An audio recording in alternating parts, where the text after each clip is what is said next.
Let's take a look at Apple's seasonals ahead of earnings on Thursday.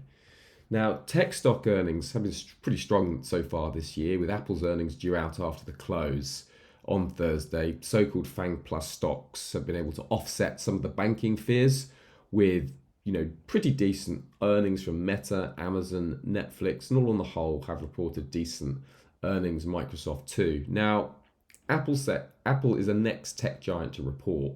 So let's just take a look at the seasonals for Apple, and we do see some pretty interesting insights here. There is definitely a clear V-shaped seasonal dip. If you look at the end of May, so at the start of May, May the 7th roughly, into the end of June, you just see that Apple tends to fall 60% of the time, got an average drop from the 7th of May, 25th, 27th of June of just under 1%, and some pretty large double-digit falls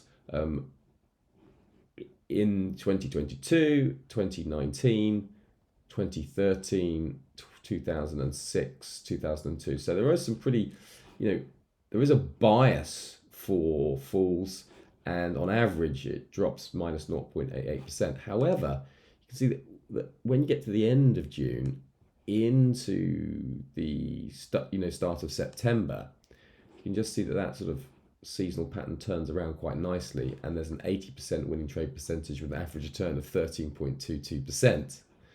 And the maximum drop, you can see there are still some double-digit drawdowns, but look at the double-digit potential gains on this side of the column, far exceeding the losses on the right side of the column.